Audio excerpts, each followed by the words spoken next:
Hello everyone, my name is Alessandro and this is the Temple of Surf, the podcast. We will give you full access to the best surfers, skaters, shapers, surfboard collectors, shop owners in the world. Discover with me their stories, the greater successes, amazing behind the scenes and much more. Hello everyone and welcome to the 23rd episode of the Temple of Surf podcast. 3 more episodes to the end of the first series. Thank you so much for following us in our journey in the world of surfing, skateboarding and surf culture. Today we spoke with Adam Paskowitz, son of the legendary Doc. We discussed with him about surf, music, his future project, the foundation and much more.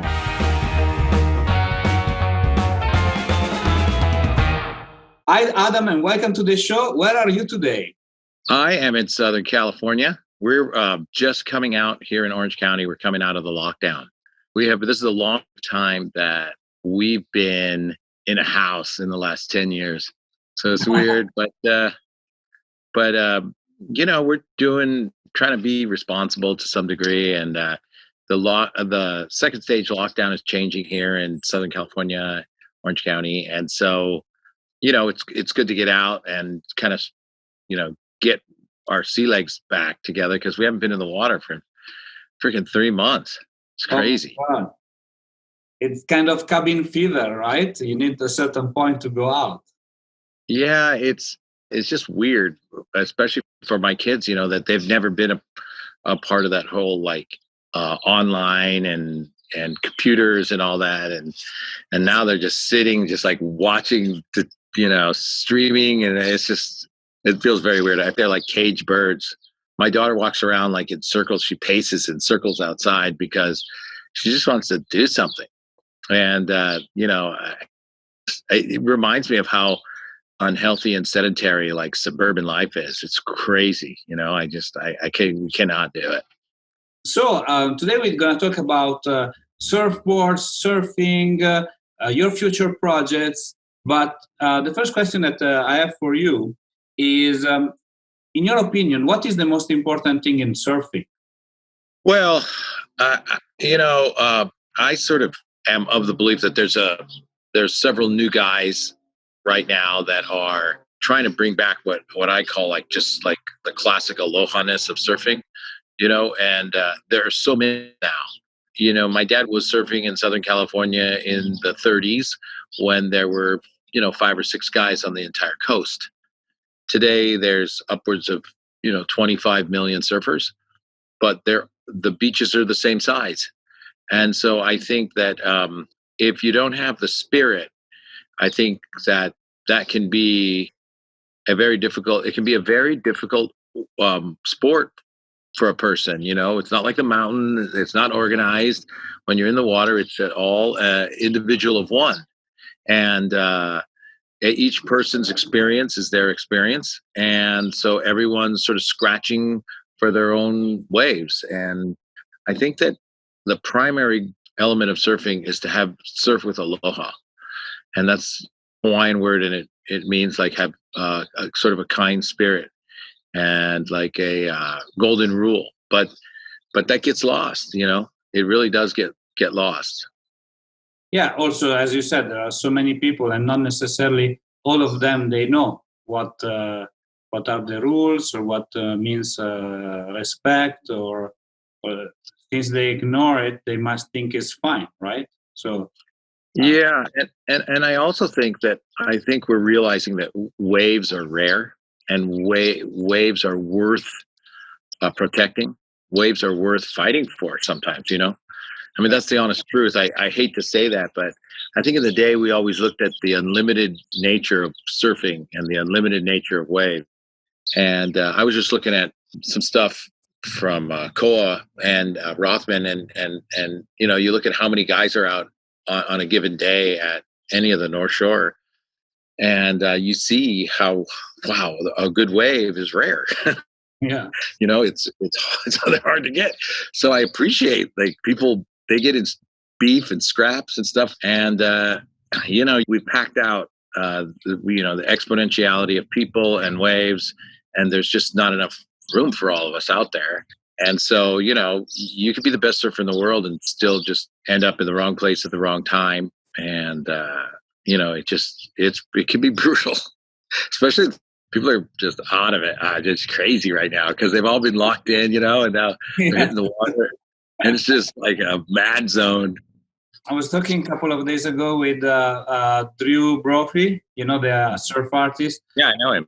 Yeah. So he was telling me that basically where he lives, everybody now, since there is a lockdown and all the pro surfer are not like going around and traveling, everybody it's like in the water, and only the pro surfers are catching all the waves. And, and things get so competitive out there, It's like, come on, I want to catch some waves too, You, like I said, you can imagine it's you get where people are coming from, and they're out there, and you want a wave, and excuse me, the guy next to you wants a wave, and the guy next to him wants a wave, and how many waves are there? Yeah, exactly. You just gotta. It's sort of. I mean, lately it has become sort of the survival of the fittest. I don't know what the title of this podcast will be, but it's really like gone wild right now in Southern California. The beaches are just like, I mean, people are rioting and protesting, and then there's all the surfers are getting arrested, and it's been a wild month. I can change the title in the survival of the fittest. Coronavirus edition. Yeah, because everyone from guys that are like the best surfers around, and then every kid, they're all in the water at the same time. And normally you wouldn't have that level of intensity, but now like you can see little kids just like, screw it, I don't care who you are, I'm going. Exactly. Freaking 3 months. Cool. When did you start surfing yourself? Surfing for my family wasn't something that you really had a choice about. My dad was one of the original surf guys. So then he was in Hawaii for a long period of time, and then obviously he went to the Middle East and started surfing in the Middle East. And so by the time I was born, it was just like I have 5 brothers older than me, and they were all, by the time I came around, they were all like completely little groms. And so as I can remember, paddling with my dad in Israel. And I was probably 3, maybe 4. And so that was my start. And I'll never forget the way the board like just glided across the water. Really, really clean, just glassy waves in Israel. And God, I was just instantly so crazy. And then so then, by the time I was probably 5, I was in 100%. What was your first surfboard, like proper one, like for you only? I think one of my first boards that I remember was a board that was made.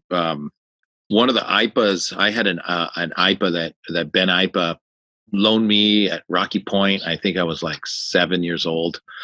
And then that just became my board. And then Gordon and Smith back in Southern California had a bunch of boards, G&S. And those were like my first, I knew I had a board, but you got to realize we were all in camper, and there's 10 of us. And so my dad had a couple of boards, and then think about it. Even if each kid had his own board, you're looking at a dozen surfboards on the roof of your car. So very high, right? Right. And then if there were specialized couple of I think there was a time we had 34 boards on the roof. Yeah, you see? So quite a lot, right? Yeah.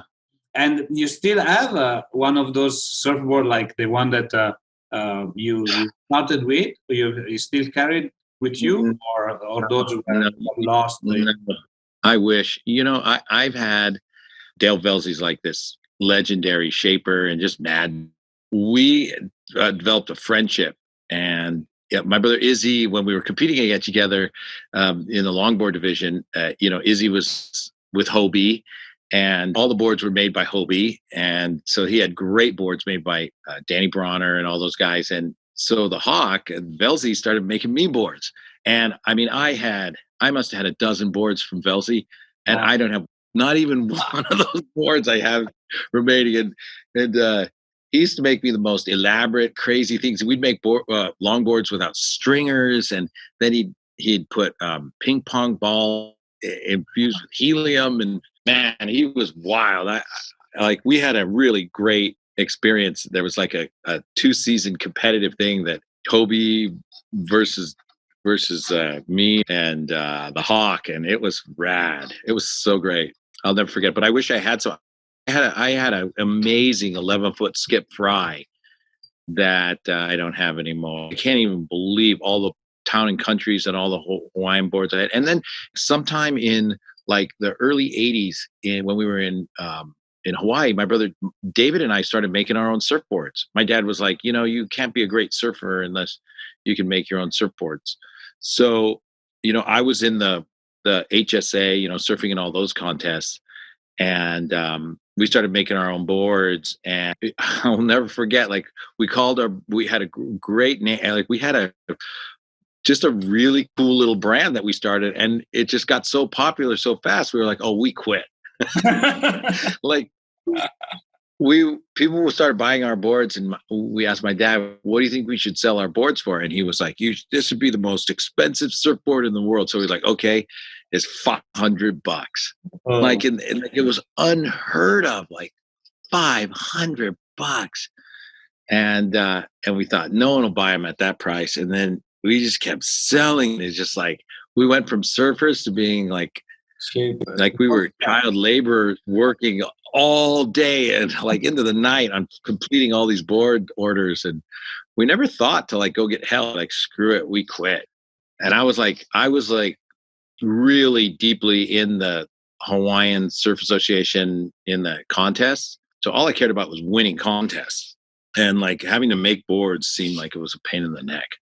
But at least you took advantage of the situation, right? There was a high demand for your boards. So I guess that summer you did quite a lot of money.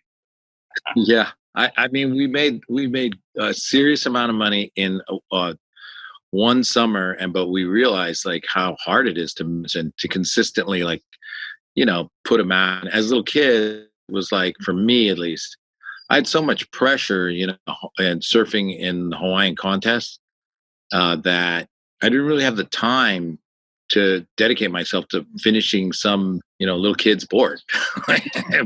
But our boards were crazy. Like back in those days, like the 80s were really, like, we helped make that part of that craziness, all neon, anything you could possibly think of, it's like you couldn't imagine what the boards looked like. Polka dots and, a deck of cards. We did a series of boards that were like decks of cards and diamonds and hearts and clubs, and it was rad. And today, which kind of surfboard do you like to use? Well, today I'm back with Hobie. So I mostly longboard now, but and also I have a few of Timmy Patterson's mid-length fun boards that I love, which I have to say Timmy's an incredible shaper. But right now, Larson over at Hobie's making boards that were sort of designed, well, not sort of, were designed by Bucky, and those are longboards that it's the best longboard I've ever ridden in my life. And I just got a new board yesterday, a 12-foot tandem board they made me that's like 5 inches thick, 31 inches wide, and it is freaking a beast. You can get the whole family with that. Yeah. No, it's like the platform for everything that we do. But also, I had a couple of Jerry Lopez. I had hit one of his babies. Jerry Lopez baby model was freaking the best board. I like the sort of fun shape, 7 foot, 8 foot, and I don't really shortboard so much anymore. I mostly just I like that paddling speed, and it's just really fast and it's fun. Here in Southern California, it's so mushy and whatnot, most of the time, that I guess if I move back to Hawaii, maybe I'll get some shortboards. Let's talk about the foundation. So it's a special project, right, that you are carrying forward. Can you tell us more about that? Yeah, my dad left me legacy, all of my brothers and sisters, of, giving back to the ocean that we've dedicated so much of our lives to and had so much fun. And I think that, he told me, he said, you got to protect before he died. He told me that the sea needs you more than you need it. And I really took that to heart. And it's been like a legacy thing for me. It really has been. I feel like it's sort of my job and my place. Over the last probably 5 or 6 years, like I got a sailboat and then traveled around the world. Along the way, I ran into so much pollution and bad shit in the water that I came back and I was like, God, it's hard to have fun. You have to turn a blind eye to what's there. And I didn't just it was my family and I, obviously, but we didn't just like go to Hawaii or Tahiti. We traveled to some of the islands that are so rare to get to, places like Kiribati, and Niue, and it just was disconcerting to see how much of the modern world floats there. It's just crazy. It's not just plastic, but primarily it is plastic pollution. And so you kind of have to turn a blind eye. I've seen some unbelievable waves in places, and you have to turn a blind eye to enjoy it. And so I've been working with some people at Waste Management, which is a big trash company here in the United States. And we've been trying to find a way to collect trash and compact it and move it away from the area and try to remove it from the environment in a way that allows you to stay in those areas and pick up more trash. There was one point that our boat there wasn't a single area of the boat that didn't have plastic in it that we had picked up. Oh. And then the problem was that when we went from Fiji down to New Zealand, we got hit by a big old rogue wave, a 3-foot wave. And a lot of what was on deck went back into the ocean. Oh. And so I was really bummed. Yeah. I mean, thousands of pounds of plastic went back into the ocean. And it made me realize, like, disturbing plastic pollution in general, the responsibility of doing something with it. Yeah. And I had already organized having people take it in New Zealand, but it was really expensive and it was a horrible experience. And so I'm trying to find technology that helps us sort of move plastic in a responsible way. And that's what our foundation, that's when I started my wife and I, the Paskowitz Foundation, is in honor of my dad. And it's a nonprofit for ocean conservation. We were going to launch our nonprofit before the coronavirus hit. And basically, we're like an ocean action family where we have such experience with the open ocean and with a lot of the areas around the world that we just go, we help out, we bring attention, we dig a ditch, pick up trash, we help advance media projects, we build our own little media projects. And again, we're trying to preach responsibility more than anything else. Just understand that there's a finite number of waves, there's a finite ocean. It's there's not just an endless supply of everything. And I think the coronavirus and everyone being locked down has sort of made people understand the basics of what's important in many ways. And I'm interested in seeing how this all puts itself back together. I mean, it has been here in Southern California. Obviously, it's been a wild experience getting back out, and there's been some clashes of opinions, and but I think that it makes us realize like how the outdoors is so critical to us. For us, for you and me, it's the ocean, but there's a lot of people, it's the forest or the desert or the mountains. And I think that I'm hoping we can get back to that, and understand that. I think that definitely in our experience, like for us, like we're working on getting another boat and heading back out to sea, and technology has got to play a role. I hate to try to fix things with technology, but there's just no way to gather up pollution and in remote areas. Not enough of it. So we have some really smart people with us trying to come up with some solutions. And by the way, the waves out there are just incredible. Like the secret waves that I know are just, my God, it's not real. It is not real how many waves there are in some pretty remote areas. Like, oh my God. That's good. Let's keep it a secret. So at least you have to now. You have to now. It has to remain a secret.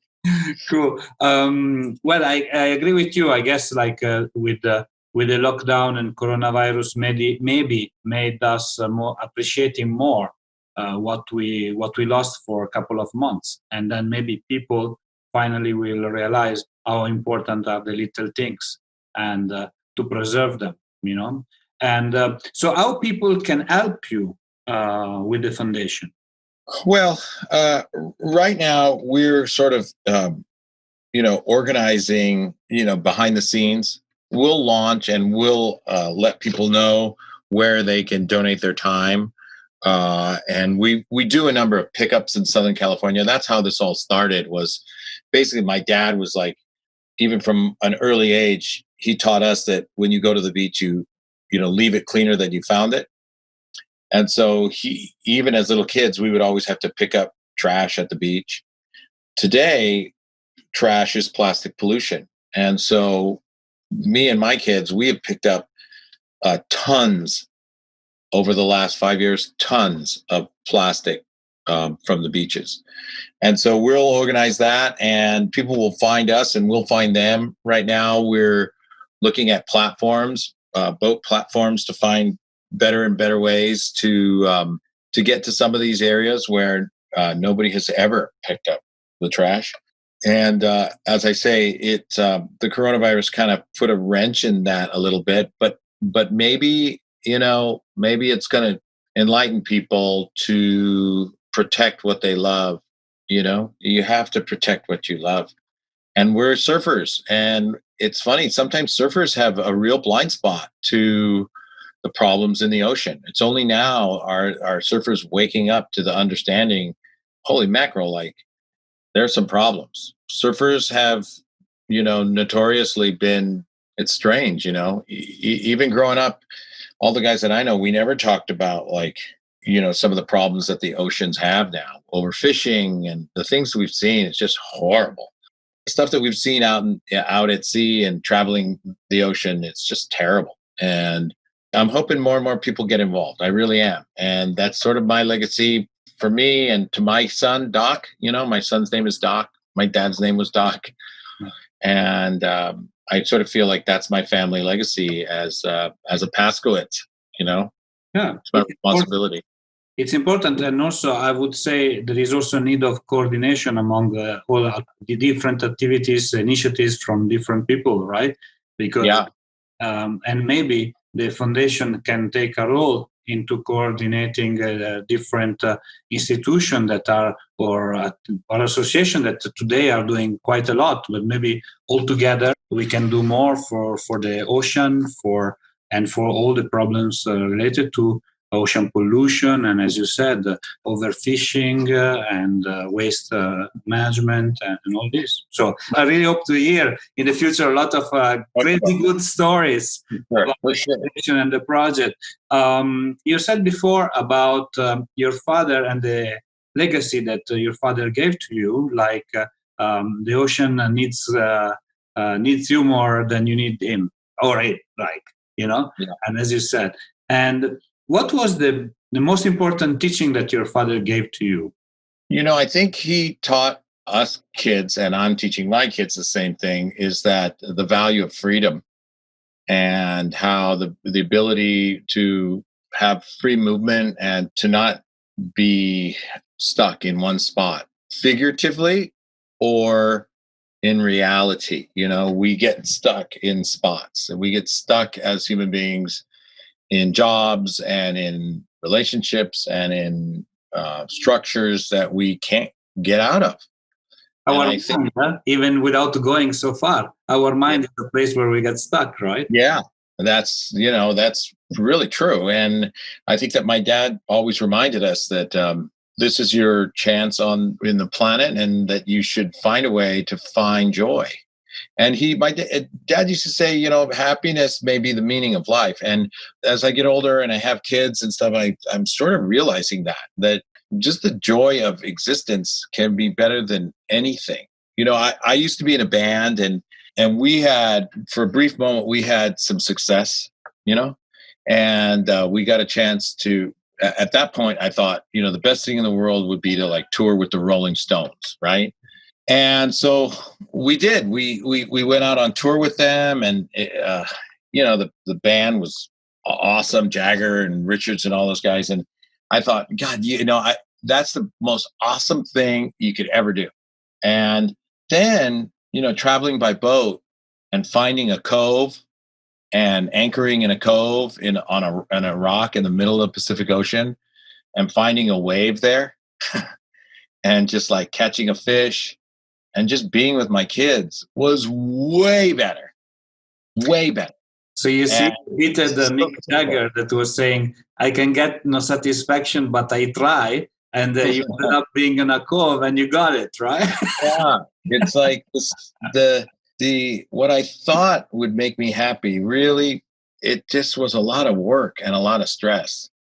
And so now I'm keeping it simple. It's just me and my family. And my family and I are interested in trying to find some general responsibility for our favorite thing, which is the ocean. And we're going to try to get out there this year, and we definitely will let people know about it. But I hope that we can make the ocean world a better place. I just can't believe that we're going to stay on this path and just run out of fish and run out of waves. And it would just be a terrible end to a really brilliant story about humanity and the ocean. We've worked together since we've come from the ocean. And we've been a partnership with the ocean for so many thousands of years. And then at the end, it's just like, and then we blew it. And then we just screwed everything over.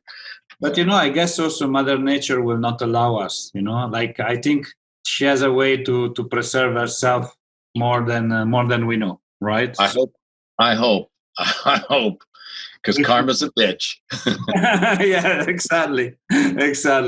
Well, I agree what you said. And I guess being a father, as I am, as you are, I think it changed perspective and make us look at the world in a different way than when we just single and we just believe that there is no end of the no end we can get, right? But then when you are a father, perspective change and everything change, And I was talking with Rob Machado at the beginning of the show, and he was saying that the most important thing is like being selfless, like to put the family and the kids to be above everything else we do, right? Yeah.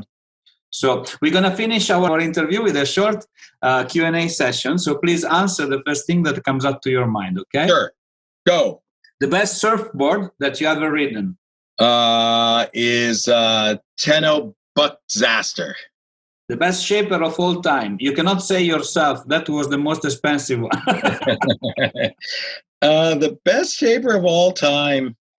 God, that's a tough one. Jeez. I'm going to say the most prolific shaper of all time, okay. Right? The guy that made the most amount of boards was a guy named Jim Fuller, Southern California. You could look him up. He South Shore shaping, and he made everyone's board for a long time. And Timmy's obviously one of the top guys, and I think Larson at Hobie is freaking amazing. But Jim Fuller, he could make freaking 10 boards in a day. Like, he was no machine, just he was a machine. Yeah, no machine. That's the most difficult thing, right? Yeah. With machine, you can do 100, but still. We talk about music. Your favorite song? My favorite song, The Girl from Ipanema, Antonio Carlos Jobim. Okay. Your favorite surf spot? Malibu, California, USA. Cool. Your favorite surfer, or the best surfer of all time? But I guess the best surfer of all time, and this is a fact, is Mark Richards from Australia. Cool. And the last question is a little bit unusual, but we ask everybody. So we want to know your best relationship advice. Relationship advice. Yeah. Wow. I'll tell you what my dad would say. My best relationship advice is this. I didn't say it, he did. He'd say, a relationship is not a 50-50 process. It's 100% process. I guess he's right. He was right. 100% is all what our wife and family need from us, right? Right. That's right. Cool. Thanks a lot, Adam, for being on the show with us today, and I look forward to talk to you very soon. Thank you, Temple of Surf. We love you guys. Ciao. Bye-bye.